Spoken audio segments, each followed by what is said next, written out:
ओ हर हर महादेव। आप सभी भक्तजन कैसे हैं? हमको आशा है कि हमारे माता रानी के पास है, हमारे शिव जी के पास है, आप सभी लोग अच्छे होंगे। आज मैं आप लोगों को बरूथनी एकादशी वैशाख मास की कृष्ण पक्ष की एकादशी व्रत कथा सुनाने जा रही हूँ। इस व्रत कथा को जो श्रवण करता है उसके घर में मंगल ही मंगल होता है और सुख समृद्धि का वास होता है। तो आइए हम लोग कथा की ओर चलते हैं। धर्मराज युधिष्ठिर जी बोले, हे भगवान, वैशाख मास के कृष्ण पक्ष की एकादशी का क्या नाम है? इसकी विधि क्या है तथा उसको करने से क्या फल मिलता है? आप विस्तार पूर्वक समझाइए। मैं आपको नमस्कार करता हूँ। श्री कृष्ण जी कहने लगे, हे राजेश्वर, इस एकादशी का नाम बरूथनी एकादशी है। यह सौभाग्य को देने वाली है, सब पापों को नष्ट करने वाली तथा अंत में मोक्ष की प्राप्ति करने वाली है। इस व्रत को यदि भागनी स्त्री करे तो उसको सौभाग्य मिलता है। इसी बरूथनी एकादशी के प्रभाव से राजा मांधाता स्वर्ग को प्राप्त हो गया था। बरूथनी एकादशी का फल 10,000 वर्ष तक तप करने के बराबर होता है। कुरुक्षेत्र में सूर्य ग्रहण के समय 1 मन स्वर्ण दान के बराबर फल प्राप्त होता है। वही फल बरूथनी एकादशी के करने से फल मिलता है। बरूथनी एकादशी के व्रत को करने से मनुष्य इस लोक में सुख भोग करके परलोक में स्वर्ग को प्राप्त होता है। शास्त्रों में कहा गया है कि हाथी का दान, घोड़े का दान तो सर्वश्रेष्ठ है। हाथी के दान से भूमि दान, भूमि के दान से तिलों का दान, तिलों के दान से स्वर्ण का दान तथा स्वर्ण के दान से अन्न का दान सर्वश्रेष्ठ माना गया है। अन्न दान के बराबर कोई दान नहीं है। अन्न दान से देवता, पितर और मनुष्य तीनों तृप्त हो जाते हैं। शास्त्रों में इनको कन्यादान के बराबर माना गया है, क्योंकि अन्न खाने से हमारा पेट भरता है, इसलिए अन्न का दान करना चाहिए। क्योंकि किसी गरीब को आप यदि भोजन करा सकते हैं, उसका जब पेट भरेगा तो वह आत्मा तृप्त होगी, वह आपको आशीर्वाद दे सके जाएगा। इस तरीके से अन्न का फल प्राप्त होता है। बरूथनी एकादशी के व्रत से अन्नदान तथा कन्यादान दोनों के बराबर फल मिलता है।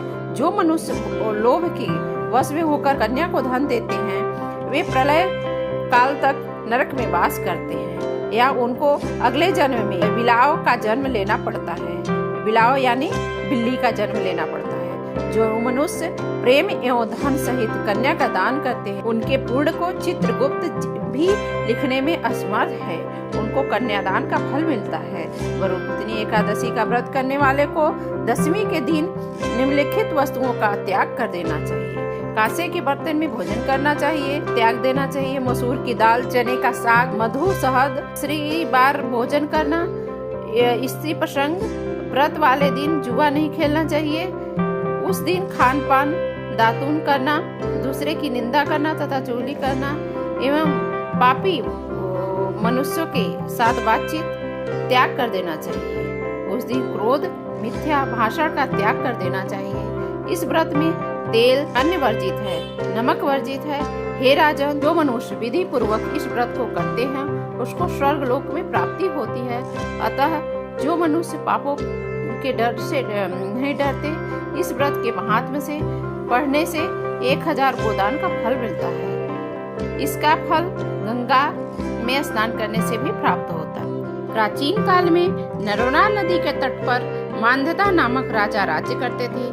वह अत्यंत दानशील तथा तपस्वी थे। एक दिन जब वह जंगल में तपस्या करने गए थे, तभी न जाने कहां से एक जंगली भालू आया और राजा के पैर चबाने लगा तथा राजा पूर्वतः अपनी तपस्या में लीन रहे। कुछ देर बाद पैर चबाते चबाते भालू राजा को घसीटकर जंगल में ले गया। राजा बहुत घबराया, मगर तपस्या धर्म अनुकूल उसने क्रोध और हिंसा न करके भगवान विष्णु से प्रार्थना करुण भाव से भगवान विष्णु को पुकारा।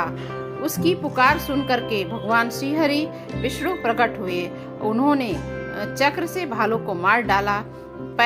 राजा का पैर भालू पहले ही खा चुका था, इससे राजा बहुत शोकाकुल थे। उन्हें दुखी देख करके भगवान विष्णु बोले, हे वत्स, शोक मत करो, तुम मथुरा जाओ और बरूथनी एकादशी व्रत रख करके मेरी 12 अवतार की पूजा करो। इसके प्रभाव से पुनः दृढ़ता वाले अंगों, सुदृढ़ वाले अंगों के हो जाओगे। इस भालू ने तुम्हें जो काटा है यह तुम्हारे पूर्व जन्म का अपराध था।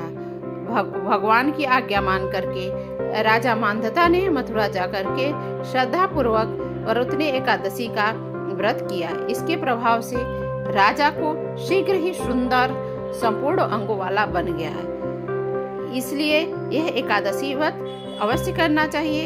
एकादशी के प्रभाव से जैसे राजा मांधाता स्वर्ग को गए, उसी तरह से जो व्यक्ति भय से पीड़ित है उसे वरुथनी एकादशी व्रत करना चाहिए। भगवान विष्णु का स्मरण करना चाहिए। इस व्रत को करने से समस्त पापों का नाश होता है। यह व्रत आपको कैसी लगी, यह व्रत कथा आपको जान के कैसी लगी? यदि कथा अच्छी लगी हो तो कृपया करके लाइक करिए, सब्सक्राइब करिए, शेयर करिए, कमेंट जरूर किया करिए। ओम हर हर महादेव।